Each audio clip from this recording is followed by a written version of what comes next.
Hey, this is Alan with B&B Yacht Designs, and this is update number 1, day 4 of the Everglades Challenge 2022. It's 7:41 a.m. right now, and let's take a look at the current conditions. I think everyone in this area here had a break last night, especially coming down the beach here. I think they had, a light easterly wind overnight, so that's pretty nice. A lot of guys looks like they made good miles overnight, especially some of the leaders headed down to the Capes. So I think they had light east winds overnight. You can see it's starting to shift now more to the southeast, and today it's about to get more windy and shift more to the south. So that will make getting around the Capes pretty tricky, but I think they might be there before that really hits them, but it will suck for everyone further back. And tonight, another little lull overnight, same southeasterly direction, and tomorrow, just as even more windy, really. Tomorrow around midday, due south, 15 gusting to 25. So that won't be too bad for getting across Florida Bay. At least they should have water in the bay, but it will still, of course, be tricky. So let's look at the current results. Now, the results on Water Tribe are calculated automatically based on proximity to the checkpoints. That's why it's so important to hit your OK message when you get to a checkpoint. Otherwise, it has to be entered manually. But that means when they do things like extend checkpoint deadlines, those don't usually come in right away. They have to be manually corrected after the fact. I don't know why there's DNFs by default in the checkpoint 3 column. This is looking at all classes, but you can see in all classes, we've had two finishers, Gamera and Chainsaw, and Always Paratus and Semper Ready in the catamarans, the fast catamarans. And we are waiting for a third place finisher. I don't think Andy Man, Nate Dogg have got there, but they did make it to Flamingo last night. I think I saw a picture of them. And yeah, so if we look down the list here, we can see Skinny Jeans and the Juice in the Thistle made it to checkpoint 2 at Chokolosky, about 30 minutes in front of Greybeard and Chef Ramen in the 17 Mark III. So they were neck and neck through there. And Dances with Mullet was right there. Yeah, Channing. I think I called him Brett. That was the guy who posted it. Channing, that's his name. Sorry, Channing. Yeah, he was right there with Greybeard. And let's see, Heavily Laden. Yeah, they're in a TI, so they were behind. There was a bunch of people that came into Chokolosky yesterday, or right around the same time. So there have been a lot of people at checkpoint 2 right now, and there's a lot of people headed to the Capes right now. So let's look at just class. I was going to show this. This is Ultimate Florida 2020. So there's something wrong with the times here, but I wanted to see when Two Beers and More sailed made it to the finish. And I wasn't going to show this because it's not finished, but I have been working on a spreadsheet. Go figure.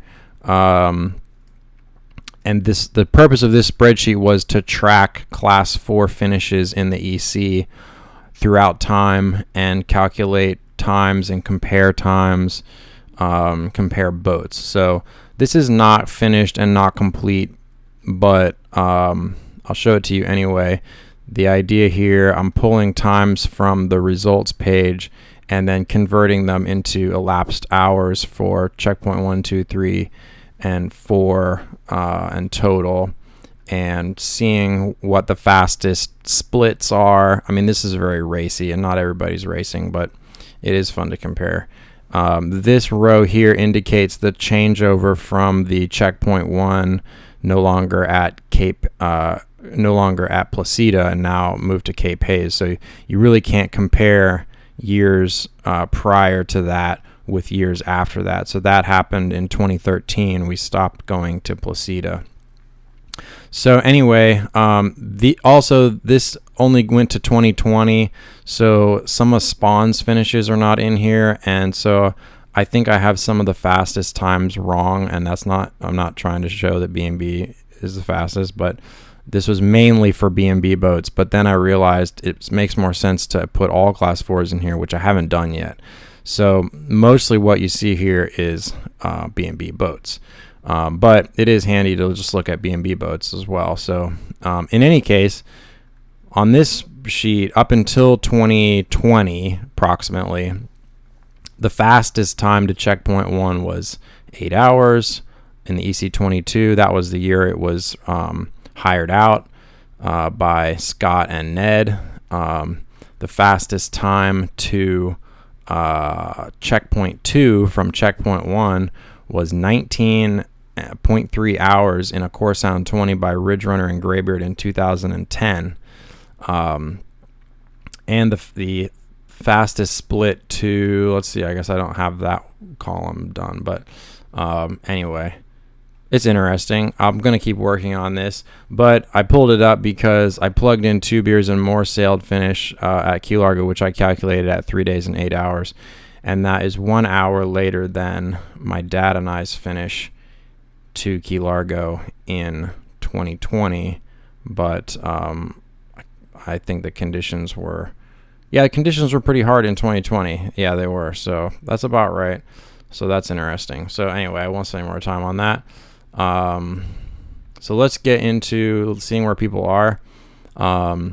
This is showing all racers.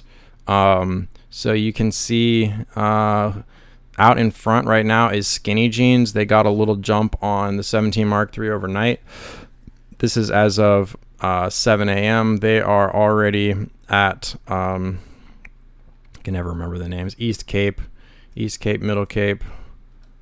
They're already at East Cape and rounding the point, and coming up behind them is Sailboatman Sea Sprite. They're in a TI, I think, and Greybeard and Chef Ramen are back here, and that is as of 7 o'clock. Their tracker wasn't working for a little while, and then they popped up. So we were wondering if they were in the lead, and then when they popped up, they're back a little ways from the Thistle. So still time to, anything can happen in Florida Bay. So we'll be watching closely today.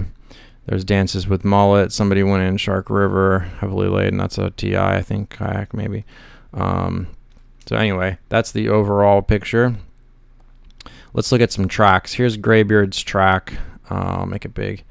So here's where their tracker wasn't working, and then it did work all of a sudden, and then they started really tracking down here.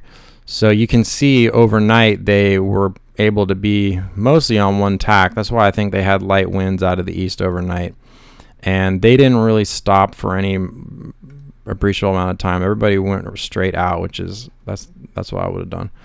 And let's check on Skinny Jeans. So you can see Skinny Jeans had what I assume is a port tack all through here, maybe, and then maybe they had a shift here, then they had a tack here. So at some point this, well, I guess that's, yeah, they tacked to starboard. So now you can see they're tacking, of course, and they have a south east wind. So that kind of gives an idea of what they're doing. And here is Little Scout and Big Scout on a Flying Scot because they are not too far back. And this shows them still at the checkpoint. Let's see, 2:59 a.m. So they're probably sleeping. I didn't pull all the class 4s out. I just pulled a few, so if I missed you, sorry. Wild Blue, I thought I would look at him because he's solo and he's doing really well. He is coming up on Marco Island. Is this current? Yes, it is. He's in a Sirocco 15. He's done the EC a number of times.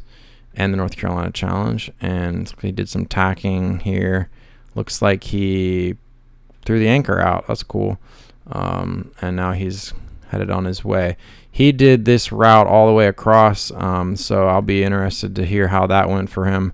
Looks like he, you know, maybe he got an hour of sleep here. I don't know what that is. Maybe he had calm wind, so he figured I'll just go to sleep for a bit. Okay, and here is Blackbeard. And sorry, I forgot who Blackbeard's Campfire Cowboy. Yeah, the brothers Chris and Ryan. You can see they're signed up. They accidentally signed up in class 6, so they don't show up in the class 4 tracker. So, oops, let me get back to them. Okay, so let's see what they're doing. So they are they're a little bit past Wild Blue, headed for Caxambus, it looks like. Yeah, they've already turned in to Caxambus, and they are doing that. So that shouldn't be too bad. It's beating, though, so who knows what current they have right now, but that's where they're at. So they are in good shape, I would say. Bres Rider decided to camp. He made it into Boca Grande, and he decided to camp on Cayo Costa, and then he just got underway. So he's headed down Pine Island Sound. So if he makes good miles today, he's still in it, but I'll be watching him. Hopefully he can make some good miles, get out of Pine Island Sound, and book it on down to Marco Island, but he's going to have headwinds. So, okay, Pink Dog. They are right there with Blackbeard. So looks like Blackbeard turned into Caxambus. Looks like Pink Dog and Chang Busy are going for maybe this little cut through blind pass. I've done that one. It's possible to do. You can also go down here and sneak around the bottom, I'm pretty sure. I've done that as well. Hopefully they don't go all the way around Cape Romano. That'd be the slow way. So hopefully they hopefully they turn in and do blind pass and are not blind. Okay. And I was corrected. I think this pronounced Tosa. Tosa and Kapakahi, and they are underway after camping on Picnic Island.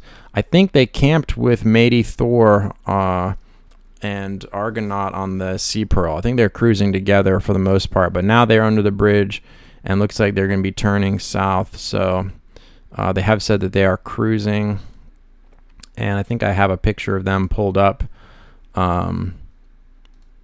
Let's see, where is it? I had a picture of them pulled up, their campsite. Let's see if I can find it real quick. Anyway, they had some shots of them on Picnic Island making dinner and stuff. I'll look for that in a second. And I pulled up Matey Thor because I think they were traveling together, but Matey Thor, I think, shoved off a little early. Oh, no, they're still together. They're still together. So I did pull up, though, a video from Matey Thor, which I think I had queued up here, and then I blasted past it. Yeah, here we go. Let's see. This was an hour ago. Oh, there they are right there. There's the course on 17. So they are traveling together. So there's the current conditions under the Sanibel Bridge.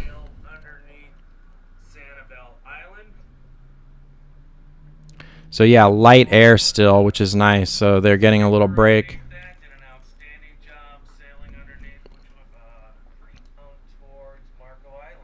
So they're headed for Marco Island. So there you go. So this is on the Facebook page. You can rewatch that if you want. Oops, get out of there. And last but not least, SpongeBob, I forgot to check on him yesterday, but he did something on Bokeelia Island. I think he does live there, but I forgot to look it up. But anyway, he left out of there and booked it out. What is that? Is that Big Marco? Captiva Pass. There we go. And tacked down here. Then he did the straight line pretty much all the way. Decided to cut it straight down here. And he has booked it all the way down. There you go. He did this around the bottom of Kais Island. There is a little cut through there because there's shoals here, but you don't have to go all the way south to get around them. So he is right in the mix there, and he'll probably get to Chokoloskee today. There was one other I was going to pull up, and that was GuitarMan, because I was told GuitarMan dropped out after some capsizing on the first day, I think. And I'm not trying to pick on them. They're in a 17-foot RS Venture, but I did find their track interesting because we know that they capsized, and I've capsized too, so I'm not picking on them. But I thought it was interesting to show what a capsize looks like on the tracker. So it's pretty clear to me that this is where they capsized.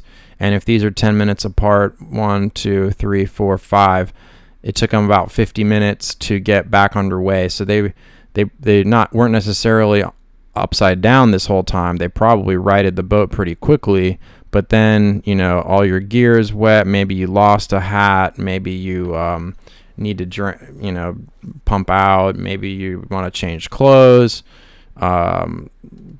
shake off the nerves, that sort of thing. So anyway, this is also what it looks like if you heave to and you're just stopping to have a sandwich or put in a reef or something like that. So, you know, I just wanted to show that because I thought it was interesting. And most importantly, they were able to self-recover and make it back to where they eventually dropped out. So, you know, that's a success in that sense. And let's see, what else was I going to show? I think that's about it. So that's kind of the update. We'll go back to the all view here for a second. Actually, let's regenerate.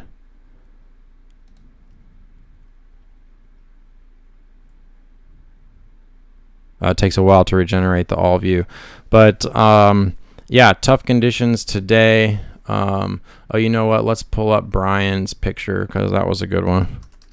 I think he's been posting them himself. Yeah, here's some good shots. Oh, I got another thing too. Oh yeah, they said they woke up to a boat full of water. I don't know what that's all about. I guess we'll hear later. But here's a shot of them day 3 yesterday. Somebody also texted me a picture of them. I think it's on my phone though. But going through a pass, I can't remember. But there's a shot of them from the Sea Pearl. So those are some good shots. There's the shot of the Sea Pearl from them, Matey Thor and Argonaut. Cool. And oh yeah, this was a good write-up by Tom on his TI. A lot of things happened to this poor guy. This was a fun write-up, and it just one thing after another. Like he said, he's done one EC and he feels like he got lucky. But if you're considering doing one, you know, read this and learn from it, because he had a lot of stuff go wrong. If it can, it will. So that this exemplifies that. And let's see, we watched that video. Let's just refresh and see. Okay, there. That's an old picture of them launching. Sometimes I like to click on most recent posts. Okay, Brett is the guy who's at the checkpoint. So sorry, I got that name wrong yesterday. And oh yeah, here we go. Here's okay, early departure, John, the Matey Thor and Argonaut. So there they are on Picnic Island. those guys that are cruising. Okay, there's Brian and Paul camping with Argonaut and Matey Thor. Picnic Island, that looks like a good spot. I've camped there. We stayed the night there on the Mosquito. Of course, we slept on board, and it didn't look like that much fun. They're going for the all-out dinner buffet plan, so that looks fun.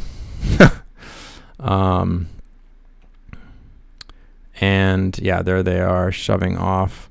Oh, here's a video.